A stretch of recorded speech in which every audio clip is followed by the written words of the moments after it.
ஜெபமாலை வணக்க மாதத்தின் 22ஆம் நாள் சிந்தனைகள். இந்த 22ஆம் நாள் சிந்தனையில் இயேசு பரலோகத்துக்கு எழுந்தருளி சென்றதை தியானிக்கிறோம். வணக்க மாதம் என்பது ஜெபமாலை மாதமாக இருக்கின்றது. நம் பரலோக அன்னைக்கு தினமும் ஜெபமாலை சொல்லுகின்ற நாட்களும் மாதமுமாக இருக்கின்றது. இயேசு விண்ணகம் சென்றதை சிந்தித்த பிற்பாடு புனித சாமிநாதர் ஜெபமாலை மூலமாக பல பாவங்களுக்கு அடிமையாயிருந்த ஒரு வாலிபனை விடுவிக்கின்றார். ஜெபமாலைக்கு அவ்வளவு சக்தி இருக்கின்றது. நாமும் தினமும் ஜெபமாலை சொல்லி அன்னையை போற்றி புகழ்வோம். 22ஆம் நாள் கர்த்தர் மோட்சத்திற்கு ஆரோகணமாகிறார். இயேசுநாதர் தம் அலுவலை முடித்துவிட்டார். திருச்சபையின் அமைப்பை வகுத்துவிட்டார். அவர் மோட்சத்துக்குப் போவதனால் நமக்கு பெரும் பயன் உண்டு. தமது மோட்ச ஆரோகணத்தால் நம்மில் விசுவாசத்தின் வாழ்வை உறுதிப்படுத்தினார். நமக்காக ஏற்கனவே அவர் மோட்சத்தை சுதந்திரித்திருந்தபடியால் நம் நம்பிக்கையை உறுதிப்படுத்தினார். பரலோகத்திலிருந்து நமக்கு அனுப்பும் மகிமையான கொடைகளினால், விசேஷமாய் திவ்ய பரிசுத்த ஆவியை அனுப்புவதினால் நம்மில் தேவ சிநேகத்தையும் அதிகரித்தார். அவர் மோட்சத்திற்கு ஏகிராவிடில் பரிசுத்த ஆவி நம்மேல் இறங்கி வந்திருக்க மாட்டார். மோட்சமும் நமக்கு திறந்திராது. இதைப் பற்றி புனித அகஸ்தீன் சொல்லுகிறார்: இயேசுவின் உத்தானம் நமது நம்பிக்கை, அவருடைய ஆரோகணம் நமக்கு மகிமை. இயேசுவின் மோட்ச ஆரோகண திருநாளை நாம் இன்று கொண்டாடுகிறோம். சரியான விதமாக விசுவாசத்தோடும் பக்தியோடும் பரிசுத்தமாகவும் அன்போடும் ஆண்டவரின் ஆரோகணத்தை கொண்டாடுவோமேயாகில் நாம் அவரோடு மேலே ஏற வேண்டும். அங்கு நம் இதயம் உயர வேண்டும். மேலேறுகையில் கர்வம் மேலே ஏறக்கூடாது. நமது பேறுபலன்களைக் கொண்டே நாம் மேலே போகிறோம் என்ற மதி மோசம் இருத்தலாகாது. ஆண்டவருக்காக என்பதை மறந்து உயர பறப்பது அகங்காரம். ஆண்டவரோடு நம் உள்ளம் மேலே போகுமேயாகில் அது நமது சொந்த வீடேகுவதாம். கவனியுங்கள் சகோதரர்களே, என்ன அதிசயம்! கடவுள் மேலே இருக்கிறார். நீ மேலே ஏறப்பார். அவர் உன்னை விட்டு பறந்து விடுகிறார். தரைமட்டம் உன்னை தாழ்த்து. அவர் உன்னிடம் கீழே வருகிறார். இது ஏன்? ஆண்டவர் உயர்ந்தவர்.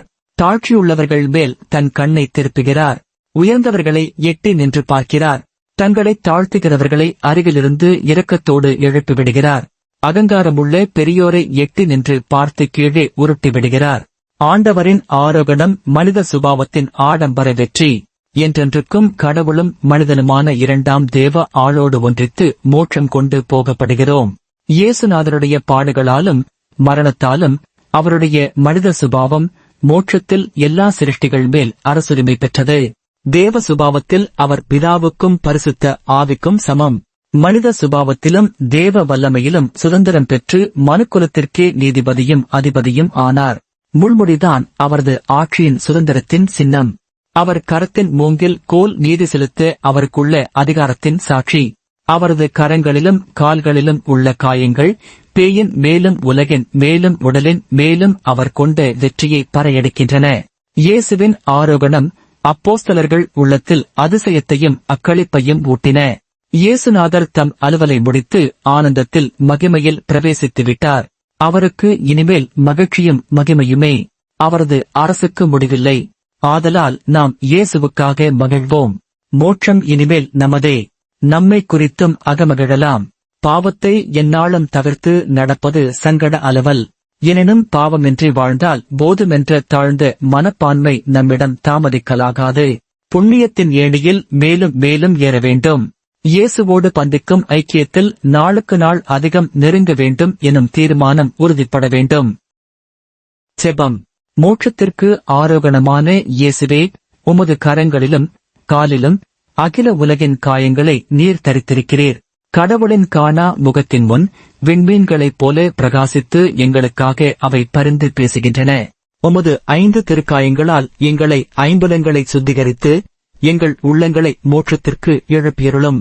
உமது மகிமை பிரகாசிக்கும் உடலில் உள்ள காயங்களைக் காண்பித்து எங்கள் மேல் இறைவனின் இரக்கம் இறங்கச் செய்கிறீரே. உமது அன்பின் பெருக்கம் நீர் அடைந்த காயங்களை உலக மக்களுக்குக் காட்டி அவர்களை உம்மிடம் மேலே இழுக்க எங்களுக்கு வரம் தாரும். இயேசுவின் ஆரோகணத்தை அருகில் நின்று கவனித்த செபமாலை இராக்கினியே, எங்கள் உள்ளம் அவரோடு பரகதியில் என்றும் வாழ கிருபை செய்தருளும். ஆமென். தேவமாதாவின் புதுமை. புனித சாமிநாதருக்கு பேதுரு என்ற பேர் கொண்ட ஒரு அத்தை மகன் இருந்தான். இவன் பாவ வழியில் ஈடுபட்டு அலைந்தான். தன் உறவினர் செபமாலையின் வல்லமையைப் பற்றி பிரசங்கம் செய்து கொண்டிருக்கிறார் எனவும், அப்பிரசங்கங்களைக் கேட்டு பலர் மனந்திரும்பி தங்கள் பாவ வழியை விட்டு திருத்தி அமைத்துக் கொண்டார்கள் எனவும் கேள்விப்பட்டான். நான் நல்வழிக்கு திரும்பி வருவேன் என்ற நம்பிக்கையை இதுவரை இழந்திருந்தேன். இப்பொழுது எனக்கு கொஞ்சம் நம்பிக்கை பிறக்கிறது. இப்பக்திமானின் பிரசங்கத்தை நான் கேட்பேன் என்று தனக்குள் சொல்லிக் கொண்டான். ஒரு நாள் பிரசங்கம் கேட்கச் சென்றான்.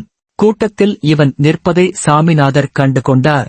மகா உக்கிரத்தோடு பாவத்தின் மோச நிலையையும் பாவத்தின் அக்கிரமத்தைப் பற்றியும் சாமிநாதர் அழுத்தமாக பேசினார். தன் உறவினன் தன் பாவாக்கிரமத்தை கண்டுணர்ந்து மனஸ்தாபப்பட வேண்டுமென்று உள்ளத்தில் இறைவனிடம் கெஞ்சினார். அந்த நேரம் பேதுரு பயந்தான். ஆனால் மறுநிமிடம் அதை மறந்தான். தன் வாழ்க்கை வழியை திருத்தி அமைத்துக் கொள்ளவில்லை.